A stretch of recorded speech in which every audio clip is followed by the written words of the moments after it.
Hey guys, it's Jeremy from Dexon here. This is our first ever install video. We're going to be talking today about the brand new Toyota Type OE switches that we've released. We're going to jump into the vehicle and show you how to fit them. So jumping into the switch itself, they'll fit vehicles like your 250 and 150 series Prado Land Cruiser, certain models of the Hiace vans, and a few models of the Hilux. Generally the 9th generation, so the more recent facelifted version. In terms of prints, we have quite a few available, some generic ones that you fit around your vehicle for certain applications, and we've also got a couple cheeky ones as well, like the eggplant and devil face. Alright, in terms of tools that you need, for us it's quite simple. We've borrowed our mate's 250 series Prado, and it is quite simple on that one. The panel will simply pop off. For vehicles that may be a bit more technical, you might need additional tools, such as trim pullers. I've got one here. You can pick one up at any reputable parts store, such as Supercheap, Auto Barn, Sydney Tools, Bunnings, etc. They're very easy to come by. They do come in handy when you're needing to pull the panels off without causing any damage. Other than that, the only other tools we're going to need for this install is a screwdriver and just a 10mm socket. Alright, so once you got your switch ready to go, simply just slide the sleeve off. You might need to give it just a little bit of a shake just to get that lip to fall down. Once you pop that lid off, you've got your instruction guide here. We're going to run through the wiring anyway, but in case you want to read it for yourself, it's just there.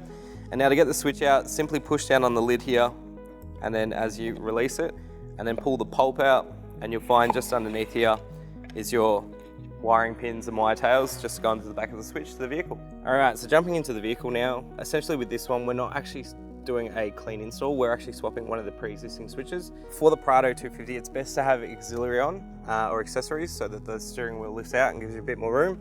But essentially you just want to reach behind, grab a couple of those lips, and you'll be able to pull it off. If you are pulling the whole panel off, there's 2 screws down here and 1 bolt that you'll need to undo.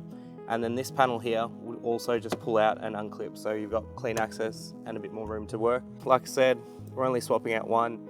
So for this, there's just a little pin up here on the plug. Push that in and that will release. This is where your trim tool will come in handy. But essentially, there's 2 little tabs, one on each side of the switch. Get to that. Push down with your finger on one and then just wedge this in. I can get it. And that should just release. There we go there. So that pops out. But yeah, essentially these tabs here just need to be pressed in to release it. So now that we've got that out, we've opted for the eggplant. This is just going to pop straight in. So push straight in. And then we're just going to grab that plug here from the back. And that will plug in. And as you can see, we've got that working, ready to go.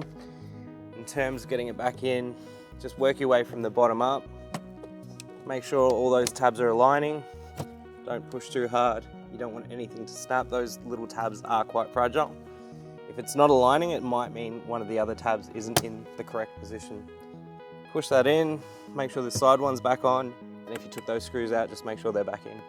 And that's pretty much all there is to it. So nice, simple, easy. For the wiring, essentially we'll run you through real quick what these 5 wires are if you are doing a clean install.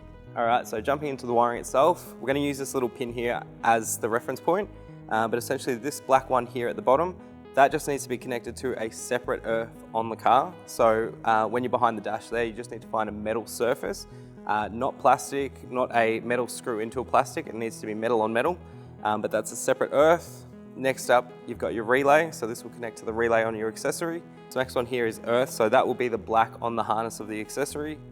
The source itself from the accessory. And then lastly, this one's optional, but it's just the dash illumination. So the lower icon will illuminate when you park lights or DRLs on, etc.